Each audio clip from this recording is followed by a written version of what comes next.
All right. Welcome to the ninth episode of Pan African Leadership Center. My name is Gabriel Yegaka. I am a political analyst based in Cameroon, a mathematician and a youth leader.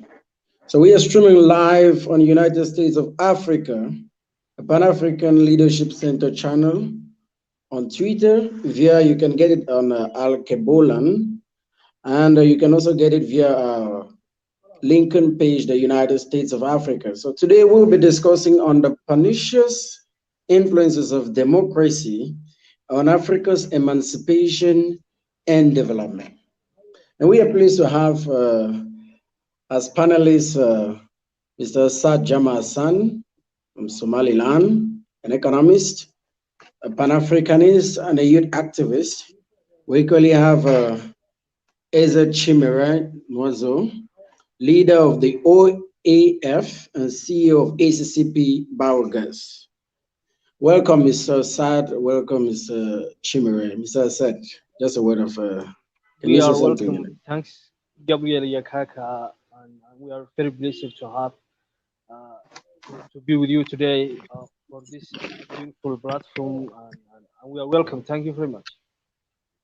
Mr. Chimere, how is Nigeria today? Mr. Chimere.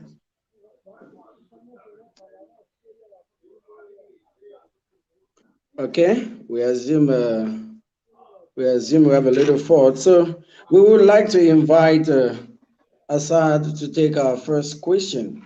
Mr. Assad? Yeah, welcome. Go ahead.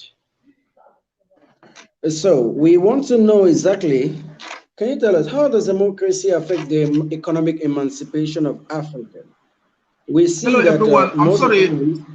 It's raining over here, so I can't even hear what you're saying. The rain, the background is so Um, noisy. I can't even hear a single word of what you are saying. The rain is oh, we can. so noisy. I can't even hear a thing. Just so noisy. I can't even hear even a single word. I can't even hear a single word over here. So, we're So do sorry you about want to that. take the first question, Mr. Isa? Would you like to take the first question from Gabriel, or let me take it? I think he's not really getting us, so we'll just move on. Mr. Assad, Mhm.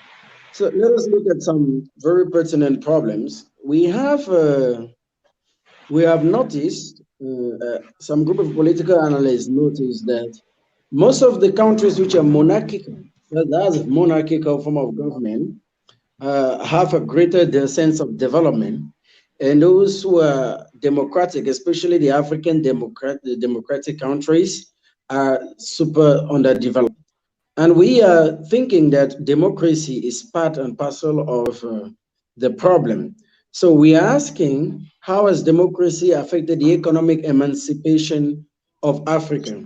Remembering the definition of neocolonialism, which says that it is the use of cultural imperialism, economic imperialism, No. conditional aid, and globalization to influence other countries instead of using the conventional method. So, what is wrong, Mr. Hassan? As an economist, tell us, what has democracy really caused to us? Why is China so populated yet so developed? In China, we have the president is serving a lifetime mandate, so we don't do alternation there. And you can see the same thing with the United Arab Emirates, the United Kingdom.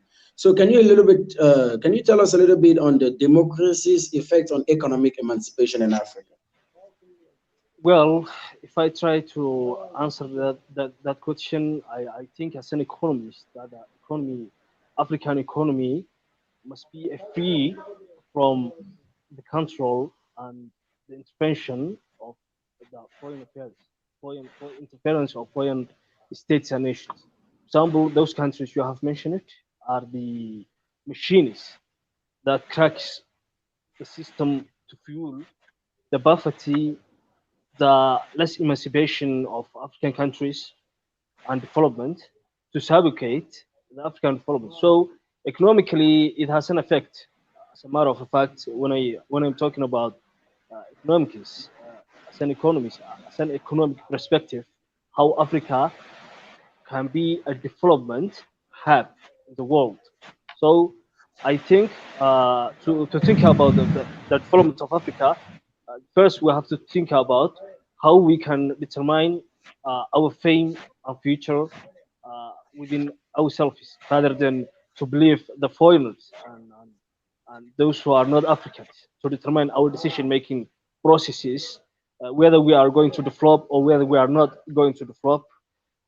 I prefer that subject international community or abroad countries, including Europeans and maybe some other African countries, are going to subjugate other African countries to be a dividend from their living, dividend from their economic activities. For example, the community that comes from United Arab Emirates.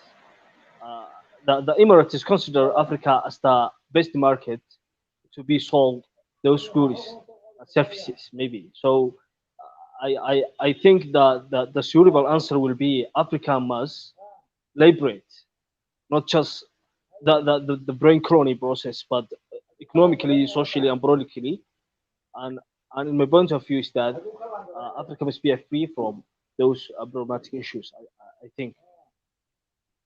So, what do you have to say about the? Let us look at the International Monetary Fund. What do you have to say about their magnanimity? Generally we hear the International Monetary Fund has loaned money to this country to be able to support them. Recently, in Guinea-Conakry, China loaned about 20 billion francs. Uh, as a means for them to be able to extract the bauxite, which is one of their principal natural resources. So we want to ask on the conditional aid, especially with uh, let's look at the International Monetary Fund's loan. So how does it affect our economy? What and how can we do without? What must be done to be able to come out of such shackles? International Monetary Fund, as they mention and consider themselves, is that they control the money and the flow of money around the world. So, but the African countries have no any high level degree of influence to control themselves more than IMF. IMF is a just a monetary control of money, not just in Africa but in the world as they consider themselves.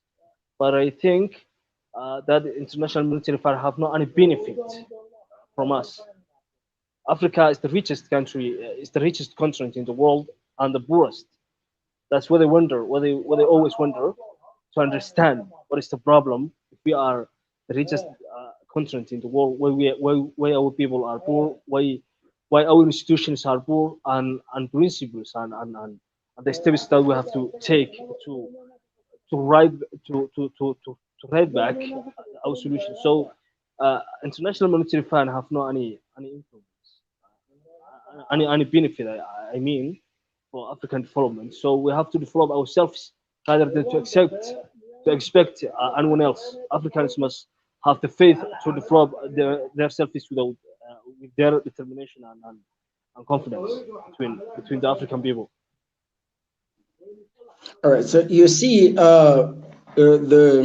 there has been a recent coup d'état in Guinea-Conakry, where Alpha Conde was overthrown by Colonel Mamadou Doumbouya, and we upon the Gabriel, it raise was up your he made voice. it public. I don't, Professor, raise up your voice. I don't hear you well. Just try to raise up your voice. Excuse me. Can you get me? Yeah, I'm getting you now.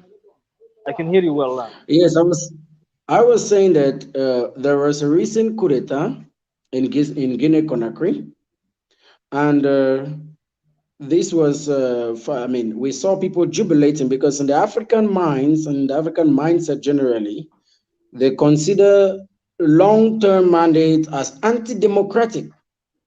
So when you stay for long in power, it is considered to be anti-democratic. Meanwhile, we have noticed that most countries develop themselves not with democracy because it is the democracy has not been well understood by Africans, or it must be customized for it to be serviceable to the African community.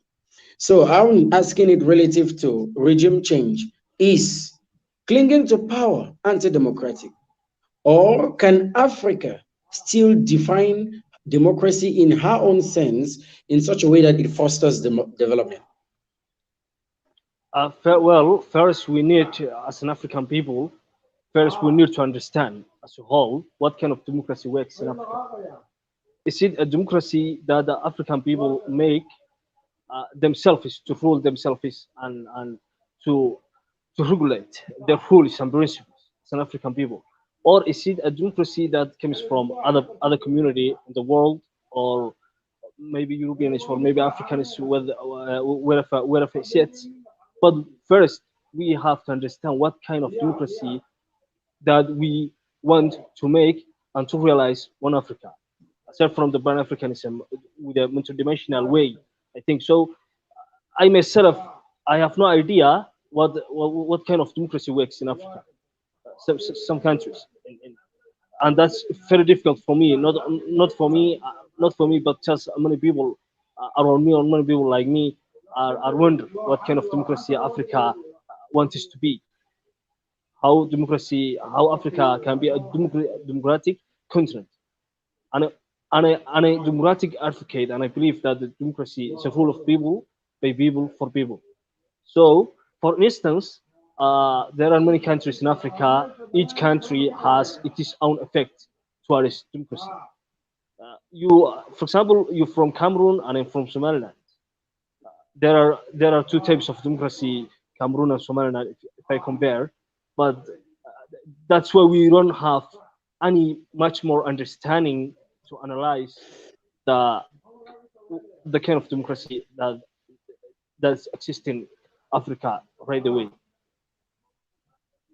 So, Mr. Assad, thanks for your contribution. So, how do you think? What are those things as a what are those problems that you found as an economist that must be arranged, or can I say must be repaired to be able to foster Africa's development? What are those main things on the African economy? Maybe link it to their currency and to the influence of international bodies in the African countries. Recently, we noticed that Africa is so rich, filled with minerals. We have a lot of bauxite in Guinea Conakry. We have Cameroon, which has a little bit of everything. We have other countries like Chad, Gabon, and so these countries are so rich but yet so poor. So what is wrong with our economy? Or what exactly has our economy lost that has made the white man to be able to override over Africa? That's a good question, and I think that the African people don't believe themselves, don't believe themselves, don't believe that they can be a machine of their economy, the machine of their social development, and the machine of creating beautiful and prosperous Africa. So uh, we are psychologically the most of African people believe that the Europeans and Americans can make everything for us. That's where they wonder whenever I think about the development of Africa. Africa is the richest. Cameroon is a rich country. Somaliland is another rich country, but we don't have enough social services. We don't have some areas, some countries, or some districts of Africa. You see, there's no clean water, there's no health services, there is no educational services. You can see the gap of development and how the people of Africa are thinking about. They think about that the international agencies come Africa and create a better life, create creating to get a clean water. You see, creating a good education. You see, creating a good infrastructure. So the African people fundamentally don't believe that they can develop themselves without the interference or without the hand of the international community. That's a problem, I think, as far as I know. Or you're from Somaliland, and we talk about the West African countries and their new currency, the ECOWAS or the CFA, and we have from reports from economists that France, for example, gets is a treasury of the monies that comes from all this country. So what is so different about? I mean, what are those difficulties to be able to get your own currency as an African country? And what are the advantages of it? What are the disadvantages of it? And why should African countries, especially the African countries of the West, leave the CFA? Replay, replay the question. Yes, I was talking about currencies. As an economist, Currency. we want to find out about the currencies, yes, used by African countries, and we want to find out uh, why is it so difficult for African countries to live from currencies like the CFA, especially for African countries of the West, when we know that it is not taking us any step forward, but rather getting into our system and benefiting from it. So what are those things? I mean, can you give us a little bit of insight on currencies and why should African countries pick up their currencies, create their new currencies, or for those who are still So, depending on so you are currencies talking that we about cannot? so you are talking about the devaluation of the African money. I think the Yes, devaluation, that's what I'm talking about. devaluation. Yes. Okay, the devaluation. There are many types of inflation, as you know, and most of the African countries are economically not a good countries economically when I think about an economic aspect. So the the the the, the less value of African currencies. Is that because there is no any strong institutions which control Strong the, the, institution. yeah, strong institutions. If there is any strong institutions, there must be an well economic activities, well functioning economic activities. For example, in whole Somalia, I'm talking about right now. I'm Somalian, but I'm from Somalia. In the last 30 years, there have been a chronic civil wars. So you can imagine how the economy of the Somali people works, where there's no any strong institution, where there's no a good economist who can determine the decision making process, how the economy of the country can look like in the maybe in the coming 5 years, in the coming 10 years. So there's no the most problematic issue of African currencies when I'm talking about as an economist is that there's not any sufficient strong institutions. Thanks for asking that question. Okay. And talking about strong institutions, uh, we have strong institutions and we have strong men. But many attempted many have it that to build strong institutions are built by strong men. Whether they are strong institutions, strong economic institutions, or strong cultural institutions, but they are built by strong men. Why? What has kept the strong men of Africa to be able to build strong institutions, And the especially in other the point, economic domain? I think that the cause is the habitation and the buffers of Africa, whole Africa. Is that a foreign aid? What we call a foreign aid? I think there's nothing called a foreign aid, but the aid, what they call the foreign aid, is what they have been stealing from our natural resources and then give it back and on us to persuade our our people that they are much respect for the African people and support them. So the foreign aid is a part of the problem, I think. Okay, so the strong economic institutions of Africa. What are those strong economic institutions of Africa, and how? And how? And what do you think are the look are their setbacks, and how they must be stepped up to be able to foster development? So when we think about the institutions, how we can create, I think your question is that how we can make a strong institutions, isn't it? Yes. We first we have to think about the production. Economically, there are, if I recall, the economics, the fundamental principles of economics is that every country's production, every country's living of standard depends on the level of its production. So you see, the production of the country and the living standard of its citizens are dependent on each other. So the production must come first. We need production, production, production. I say it twice. To produce something, if we Okay. produce something, we can make a better economy and prosperous Africa and beautiful Okay. Africa. If you're just joining us, we are streaming on the United States of Africa page on Facebook and LinkedIn and on Twitter. And we are talking about the pernicious influences of democracy on Africa's emancipation and development.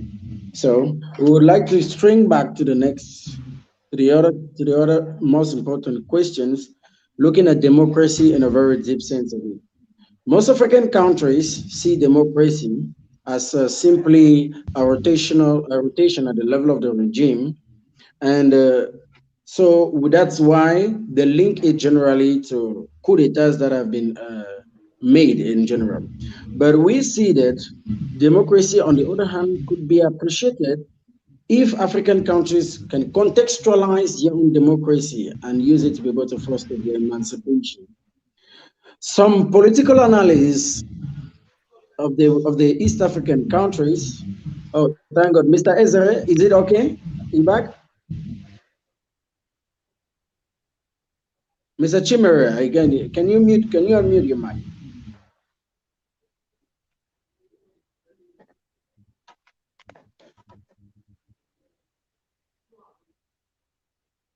Hello, Isa, Mr. open your Chimere? microphone. Unmute your microphone. Your microphone. Hey, hello everyone. I can hear you now. The rain Yeah, we can is hear right now. yes, sir. I can hear Okay. you. Thank you. You're Ezra Chimere. Sorry for the last name is Nwazo, leader of the OAF. What is and the CEO of ACCP Biogas? All right. Yeah, I'm the CEO of ACPP Biogas, and ACPP stands Okay. for African Continental Power Project. Okay. And what is the OAF? Our OAF is One Africa Family. That's the full meaning of OAF. One Africa Family. That's the full Okay. meaning. Okay. So you are an entrepreneur. If you're into entrepreneurship and you're leading and into the field of biogas in Nigeria, so we are having very pertinent questions. We wanted to get some answers from you, and we want to see exactly the economic emancipation of Africa. So, Mr. Ezra, as an entrepreneur, what do you think is keeping the rich African countries underdeveloped despite their rich economic resources? And how do you think that the government system in place is affecting that? All right. Thank you so much, Gabriel Yagaka. The question you asked, how can improve the economy of Africa, why the African continent is poor despite the wealth of the continent. Yeah, that's a question that a lot of persons have asked. Why is it that we are poor and rich at the same time? We are rich potentially and we are actually poor. That question is a deep question. It has a lot of answers because there's not a single factor that's keeping us poor in Africa. There are many factors that are keeping us poor in Africa, and there are several of them. For example, talk about the history of Africa. Yeah, the history of Africa has been a glorious history. We know that we had a history that was stopped or paused by a lot of invasions, like the slave trade, colonization of Africa. Now we talk about new colonialism, and those invasions they caused a lot of poverty in Africa. For example, from the year 1441, when the slave trade began, when the Portuguese came into the West Coast of Africans and made them slaves. Since then, they have been robbing Africa, and that is part of the reason why Africa is poor today. I want to go into too much details. We already know that if we talk about that, we don't have enough time to talk about that. Then we come into this colonization and colonialism which we have today. Colonialism is leaving Africa every single day. Talk about Africa being rich. If you're rich, if you have all the resources in the world and you can control your resources, then you can't be rich. If you have all the gold in the world, and you can control the gold, it is as though you don't have anything, and that's what's going on on the continent. We have oil, but we have Shell BP. We have Shell, a British-owned company controlling 500 million barrels of oil in Nigeria. So how can we benefit from oil? Talk about diamonds in Africa. Talk about the beers. Talk about the Anglo-American diamonds. And so, where are the African indigenous-owned companies? So that's one of the reasons why the African continent is poor. So if we want to solve the problem of poverty in Africa, we have to emancipate Africa from neocolonialism, economic-wise, political-wise. Some say that Africa is free politically and that Africa is not free economically. That is confusion because we know that the political structure controls the economic structure. You can't talk about economic freedom without talking about political freedom. You can't have political freedom without having economic freedom. What Africa has is physical independence, and because of that, African people cannot have full control of their resources. So one of the reasons why Africa is poor today is because we are not in full charge of our resources. Then we also talk about conflicts in Africa. There are a lot of conflicts going on across Africa. In Nigeria, Nigeria is now the most conflict-prone country in the entire Africa. Nigeria is the third most terrorized country in the entire world. With the conflict going on in Nigeria, you can't talk about progress. For you to have progress, there must be peace. that is the environment that enables people to work out the economy and make it. One of the reasons why the United States of America is growing every day is of community development is because America has been peace. So that's one of the reasons. But Miss, we're having Mr. Ezra, Mr. Ezra, you mentioned something concerning how political emancipation is intertwined with economic emancipation. yes, sir. And on that point, we want to really find out if the democracy that has been given to Africa is not also part and parcel of the reason for Africa's underdevelopment. Let us look at the political system. Is there democracy not in the process? For example, you see, Oh, good. when African countries Good. have, That's a when good African, question. You see, yes, democracy in Africa. We're talking about the problem of democracy in Africa, how it affects Africa. Democracy is not a problem. Democracy, which is government of the people by for the people, is not a problem. The problem we have in Africa is that we have what I call undemocratic democracy. We have undemocratic democracy, a democratized democracy. We call it democracy, but if you find that is equally oligarchy, that's what we have. Oligarchy, which is the rule of the few. Persons who are ruling Africa. Yet every year, for every 4 years, so we have the problem of undemocratic democracy. And two, when we talk about the problem of democracy, that's the problem of leadership also. And also, we can talk about the problem of external influence on leadership in Africa. So what we have in Africa is not pure democracy. That's the problem. I can break it down into pieces. If we break it down, it will be a lot of someone with like 40 minutes. Like break it down into pieces. Talk about the indices. When we talk about the indices of good governance, that's what we are lagging behind. And what we have in Africa is not democracy. It is a westernized form of in Africa. So that we are having democracy. They keep telling us what we have in Africa is not democracy. If I can proceed further, elections. If you talk about elections, for it to be an election to be an election, it has to be free and fair. But a poll carried out by CNN, that was in the year 2016, found out that over 50% of Africans do not trust elections in Africa. They believe that elections in Africa are not free and fair. And if you ask me, they are not are free and fair. Over 50% of the respondents or the people think that they at one time. Where is democracy? And if it's about elections in Africa, it's about then people will have or introduce this election after. During the election, the election held before they gave an independence, they were one of them to introduce this system. They began to teach us how to they began to teach Africans how to. And when they left, the system that they put continue that we began to put so it's a system that is was whereas Europe they want to when they came here to Africa they introduced rigging of elections and they introduced all those systems to legalize people to falsify results. They focus all those things. They falsified the census. That was the year 1953. They falsified the census and how to rig even to rig election. They taught us all these things. So what we have in Africa today is not democracy. What we have today is dictatorship with term limit sometimes, and most times we do not even have term limits. For example, you check from 1967, it was foreign. I thought,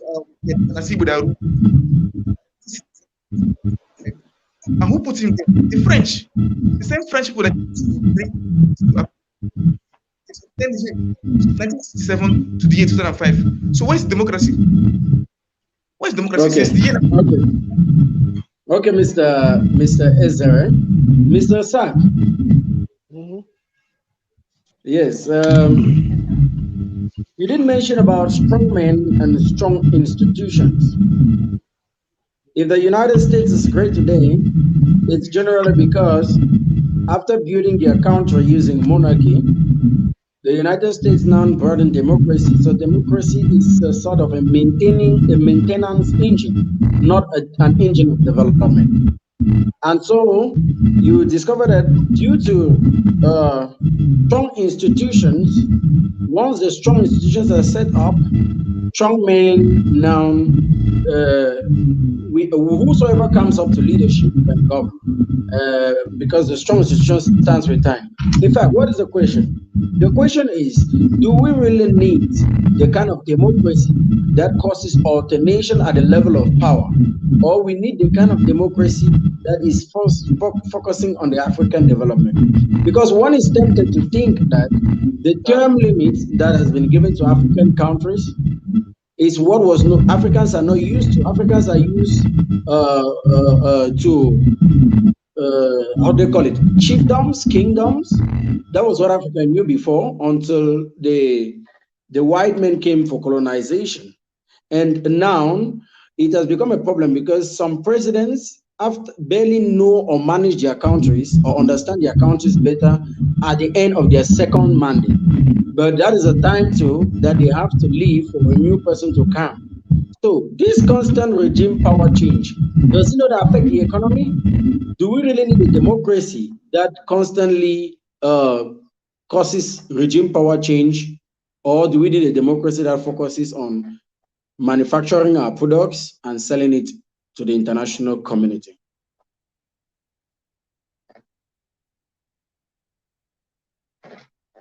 Mr. Sir, we can't get you your mic. Okay, are you hearing me well now? Okay. That's really a good question. As I mentioned earlier, the kind of democracy we need as an African people is the democracy that maintains and protects, can make a protection of African emancipation, social emancipation, economic emancipation, political emancipation, and development also. So the democracy we need is that the democracy that can create inclusive community to think about the future perspective, how the Africa looks like in the coming 10 years, coming 20 years, coming 10 years. So the democracy we need is that a democracy that can make Africa great again. That's my answer and what I may think about. And thanks for your asking the question. And I think the African people must understand the suitable, what kind of democracy is suitable for African people, and how democracy can apply for African people. That's the question. In my own way, I think Africa can be can be developed without using a democracy of Americans and the democracy of Europeans. But the democracy we believe now is that the democracy of evidence. We are always evidence uh, from those countries, maybe Europeans or Americans. So I believe we have to create, we have to discover, and we have to make the essential democracy that can protect us, that can make our continent proud, and make our citizens richer and richer than now, and prosperous Africa, I think. Okay. Mr. Ezra, can you unmute yourself? Okay. Yes. So you are the CEO of ACPP Biogas, which means that you're contributing to your economy as a Nigerian. I guess it's Nigeria. Yes. Yes, Yes, you're sir. contributing to your economy as a Nigerian. And we have this issue of policy making in the African countries, which generally has to pass through democratic channels, which means that if you are enacting a policy, you definitely need to pass it to the parliament and all those voting process.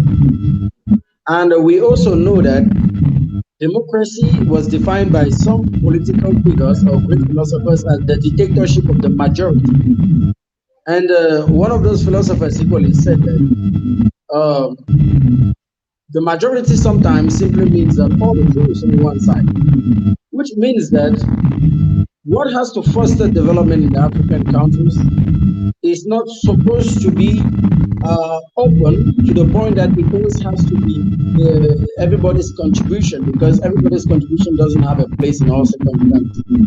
As the leader of the OEF and as CEO of ACC observing the development of monarchical forms of government like the United Arab Emirates, in Africa like Morocco and the United Kingdom, what can you say about development when it comes to a one-man rule instead of a rule that has to come with a lot of voting process that democracy? Good. I get your question. Does it mean democracy or monarchy? Or yes, democracy affects our development? Or now, it all boils down. It all boils down to leadership. It depends in leadership. If or aristocrats who care of who want the development of Africa and are willing to pay the price would work. But you have the of the majority or led by a group of people who are aristocrats, also care good of the masses of the people that can equally develop. What it all boils down to is what is the agenda? Do they have the positive agenda or do they have a selfish agenda?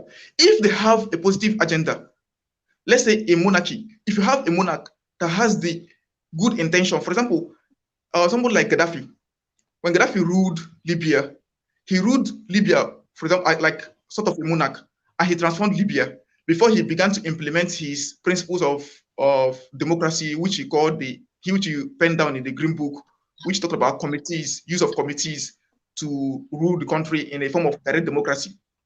But we know that Gaddafi largely ruled as a dictator. And Gaddafi built an economy that was the best in the entire Africa before his demise. Now, you talk about also in the United Kingdom, they have monarchy and they also have a parliament. In UK, they have a form of democracy and a form of monarchy that is known as constitutional monarchy, where the king reigns and the parliament rules. So the Queen of England does not necessarily rule England. She reigns. The Queen of England, Queen Elizabeth, reigns. So she has some form of ceremonial powers, whereas the power lies in parliament. Now you go to Morocco, they have absolute monarchy in Morocco. And in Saudi Arabia, there's also absolute monarchy. And Saudi Arabia, we know, is one of the richest countries in the world, utilizing the resources that they have in Saudi Arabia to develop Saudi Arabia. And we know that Saudi Aramco is the most valuable company in the world, together with the Apple Incorporated in US. Both are worth over 2 trillion US dollars. Now, if you come to Africa, do we need to have democracy or to have monarchy? Now, the answer is, can we find a credible leader that has the interest of Africa at heart, that has the wisdom to rule Africa? If we can have that and have a form of constitutional monarchy, then it can work. But to me, the best form of leadership we can have in Africa is democracy. And in that democracy, even if we have a king or a chief, then we'll also have a parliament where the decisions that pertain to Africa will be discussed. And also, we should have a form of parallel direct democracy running together with indirect democracy, because the system of direct democracy was the system we were using in the world before the advent of indirect democracy. So in Africa, we need to have the three at once. If this monarchy, It has to be constitutional monarchy. Then we're talking about democracy. We have to have at least the 8 principles of good governance, the 8 indices of good governance. We must have an inclusive government where the people can input their interests, can input their voices before decisions are made in Africa. We cannot have a system where one person should dictate for all. Even if that person has a good intention, the person cannot be right at all times. We also need the people to make the input in order for that decision to be in a way that it can affect everybody positively. So to me, in Africa, what we need is to work on our democracy so that we will have true democracy. And even if we want to have a form of constitutional monarchy, that monarchy will be such that it will still be constitutional and it will not give absolute power to any single individual.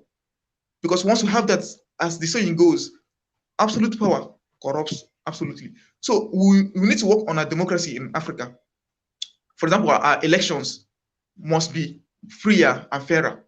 We must have a system that ensures that we have free and fair elections in Africa. And we must make sure that the electorates, the masses, that we educate the masses so that they will know the power of election, that whoever you choose to become your leader for the next 4 years or for the next 8 years is going to affect the country.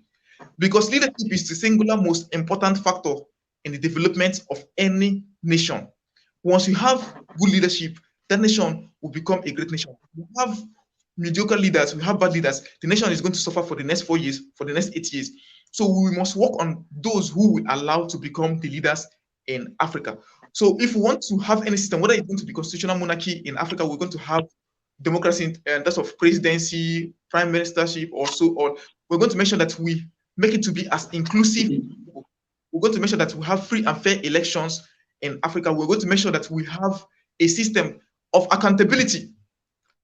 We cannot have a system where there's no accountability. We must not have a system where a person can rule forever without having any clear agenda. If we want to have a system where people can rule forever, then there must be set targets which the person must achieve within those period of time the person is going to rule, whether it's 30 years or Mr. Ezere, that can happen if we have strong institutions. You know, in the other countries, we have seen African, for example, in China, I will go back again to China, the president serves a lifetime mandate. You have a president for life, yet we are seeing China's development. So what can Africa emulate from that? Africa has a large population, rich in mineral resources. Can we not stop? Because this is what I wanted to ask. Okay, democracy is now the new catalyst to excessive politicization at the expense of economic development. We find ourselves in a continuous, process of thinking and talking and pointing out only about regime change. We have little time that we have to ourselves in terms of the development of our economy. Why can we not devote most of our times to discussing about our economic emancipation rather than our political emancipation? I think what is keeping us is in that shackle is democracy, because everybody wants to go to power and we're only interested in that. It takes up all the time. So we are actually identifying the pernicious influences of democracy on Africa's development. One of them is the fact that it maintains us in excessive politicization. Another one is that it is not customized to fit the African setting. As an economic agent, as an entrepreneur, and Mr. Hassan as an economic agent, we are believing, the new African mind leaders and scholars are believing that Africa needs to develop her own kind of democracy. Africa needs to bring up some sort of a republican democracy where we don't have time to do excessive politicization, but rather think about how to forge our economy ahead. Mr. Saad, can you put your mic on? Mr. Saad? Yeah, hi, yeah. Yes. So, talking about excessive politicization, what's your contribution on it with respect to economic development? Excessive politicization in African countries When I talk about excessive politicization, I'm talking about the time we give to simply regime change. You know, when we talk about, we keep shooting our African country, there's this sense of Afro pessimism, and everything about it is just all around the power. If we are able to set up strong institutions, do we still need democracy, or we can adopt the monarchical form of government in order to foster development in Africa? So your question is that how these institutions can be well-functioning institutions and can be developed economically. I can get you. I can get you. Can you get me? So to develop these institutions, first we need to understand what kind of institution is it. Mr. I'm not sure I'm getting you. Can you talk closer to your mic? Are you hearing me well? Are you Hello? hearing me well? Hello? Yes, I can get you now. I think your question was how these institutions can be developed politically and economically, isn't it? Yes, yes. So first, that's a very good question, and if I try to answer that question, is that economic influences and political influences are always something related on each other. The more politically, the more country, one certain country can be stable politically, can be economically rich or middle income country. So the institutions, the political institutions must come first to establish them first. Political institutions must come first. After, we have to develop the economic institutions and their principles to control their policies and their, I think, their influences must be considered that they are dependent on each other. So the politics are without good governance, there is nothing we can do to make strong institutions. I think. Okay. That's your contribution. If you're just joining us, you're joining us on the 9th episode of the Pan African Leadership Center. So, sir, can you unmute yourself? I think you. Okay. So, if you're joining us, we are on the 9th episode of the Pan African Leadership Center, and we are looking at the pernicious influences of democracy on Africa's emancipation and development. Mr. Eze, as an entrepreneur, how has foreign currencies, how has the effect of the currencies that African countries have, or the non-independence of, or the dependence of African on foreign currencies, or can I say exchange rate, affected your business or the economy in which you live? One is tempted to think that, one is tempted to believe, we have in Cameroon, for example, 1 franc CFA being $1 being equals to about 500 francs CFA. And I think is we have an exchange rate like that again between the dollars and I didn't get that you, of Gabriel. the naira. Yes, can you get me? Can you get me, Mr. Chimera? Mr. Chimera, can you unmute yourself?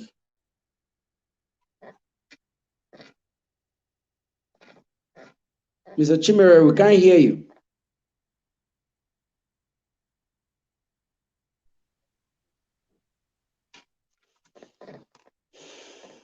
Mr. Chimera, we can't hear you. We can't hear you. Unmute yourself. Sorry, I didn't get your question. Your the network went off. Okay. Can you just? So I was, yeah. So I was asking, as an economist, as an entrepreneur in Nigeria, generally African currencies are weak. When you talk about an exchange rate between African currency and the foreign currencies, they're so weak. So what exactly is posing the problem? When Africa is rich, is it that there is more of importation than exportation? And how can we do to come out? I mean, how can Africa uh, foster development by, is it true gaining their own currency? Because we are tempted to believe that it does not all, that there is still some sort of shackles that we are being held with, because we know of countries that have their currency, yet the exchange rate between them and the other and the foreign currencies are still, I mean, it's improper. So how does it affect the African economy? Thank you very much. The effect of currency on businesses in Africa is very pernicious. For example, in Nigeria, a dollar currently is about 579 naira. A dollar is about 579 naira. So it used to be about $150 about 8 years back. So you see that the prices of goods in Nigeria tripled. So it's really affecting businesses in Nigeria badly. And most of our currencies we have in Africa are also not that strong. The rand used to be a little bit about $1 to 4 rands, but now a dollar is about 20 something rands, if I'm not mistaken. So it's affecting businesses in Africa badly. Now the problem is the demand for African currencies is so low. The demand is so low.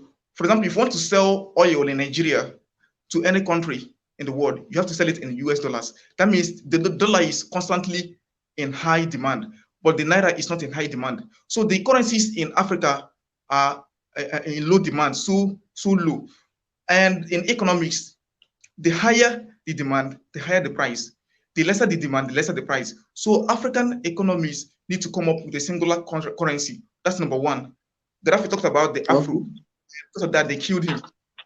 Talked about the Afro, the currency backed with gold or backed with African resources. So that's one of the moves we have to make, we must make. And you talk about building a central bank for Africa in Abuja. Talk about the African Monetary Fund to be situated at Yaoundé in Cameroon. But he couldn't carry out the missions. They killed him. So we need to have a singular currency in Africa, number one. Number two, Africa must switch over from an import-oriented economy to an export-oriented economy. We have to begin to measure that also. Number three, we have to work on our resources. We don't have to be exporting raw materials out of Africa. Look at Ghana produces cocoa. Ivory Coast produces cocoa. Now, these two countries, they produce about 75% of the cocoa in the entire world. And the cocoa market is worth over 100 billion US dollars. But these two countries, they do not make up to $10 billion from all the $100 billion is being made from chocolate every year. Wow, they export the raw materials. How can you be exporting raw materials? Exporting raw materials is exporting wealth. So Africa must come together, at least have an economic unity, at least a single block economically, and begin to trade among ourselves. Intra-African trade will improve Africa's share of global trade by at least 2 to 3 to 4%. And that alone will take over 100 million Africans out of poverty, according to experts. So Africa must begin to form that economic bloc against all odds. It's not going to come cheaply. It's not going to come easily because our adversaries, they know the power of African unity more than we do. African unity is the solution, and they know better than us. So we have to find a way to build that unity. This African monetary unity, union, we will have to form it.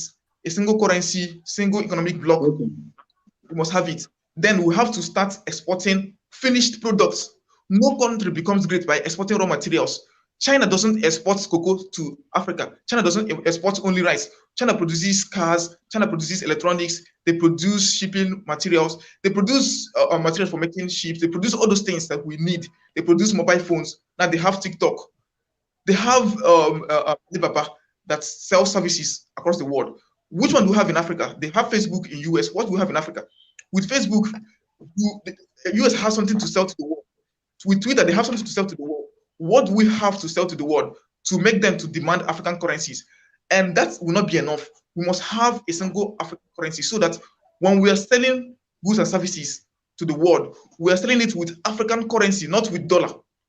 Not you're selling cocoa, you're selling with US dollar. That means you want dollar to become a hard currency. Why not sell it with cedis? Why not sell it with Afro and the African currency? So these are things that are affecting the African economy. We're shooting ourselves at the foot and we're hurting ourselves. We have to work on industrialization in Africa. We have to industrialize Africa. We have to improve education in Africa. We have to build technical education in Africa. We have to improve vocational education in Africa. We have to produce more. I'm not talking about producing more. I'm not talking about producing rice, producing beans. That is not production. That is simply harnessing the resources in the land. That is not production. Production is turning rice to flour and exporting it to US. We're talking about producing garments in Africa, exporting it to China. We're talking about building cars in Africa, exporting it to Europe. That is what we need in Africa. If we don't have that, we are not talking about any development. The economy will keep crashing. The dollar will keep rising. Our own currencies will keep being low. Naira will keep falling, no matter what they like to do. What is Nigeria producing? I've been a Nigerian since I was born, and people are talking about breaking away from Nigeria. They don't want to be part of Nigeria any longer. They want to have state of Biafra or Duduwa because of what is going on in the country. A country has been producing oil since 1956. We keep exporting crude oil to countries of the world. Now look at the oil companies we have in Nigeria. We have Shell BP, we have Chevron, we have Ajib. These are foreign companies, multiple companies. Who are the African multinational companies? That's why I'm building ACPP biogas, so we can have an African energy company, multinational company. With that, we can earn foreign exchange for Africa to develop Africa. So if we keep exporting raw materials, if we keep exporting rice, we keep exporting crude oil, if we keep depending on one product, one resource or the other, we can't build an economy. We can't build an economy like that. So, for example, look at Democratic Republic of Congo. What over 22 liters in natural resources? What does Congo produce? What does Congo produce? Apart from exporting timber, exporting crude oil, exporting all those materials, exporting uranium and all those things. Now they're exporting them, and those countries are using to build what they need to build nuclear weapons, to build all those things to protect themselves. So we keep exporting all those things. The more we keep exporting them, Thank you. our currency in our economy. Thank you very, very much. Thank you, Mr. Ezra. Thank you. Mr. Hassan, one last word. What concluding remark do you have for this topic that you think Africans should take home, those the viewers and all those who are going to hear us after? Yeah, I believe that this program is very important to talk about and the message. And I hope it will be a message that carries millions of thoughts from the African youth. And I think to promote African development, first comes from the young people who are going to live a better Africa, a prosperous Africa. So I am very happy to be part of such this program with organized platform. And thank you, Mr. Gabriel Yekaya, Mr. Professor. Thank you. And by the way, you are analyzing the politics of Africa, the political dynamics, economics, and something like that. Mr. Ize, I'm over again happy and very jubilated to be part of such this beautiful and well organized event. So I think the program is over. So greetings and see you later. Thank you. The United States of Africa is thanking you for your contribution, Mr. Ezra, Mr. Ezra Chimere. Just 30 seconds. What do we have to take home today? Mr. Ezra, is your mic on?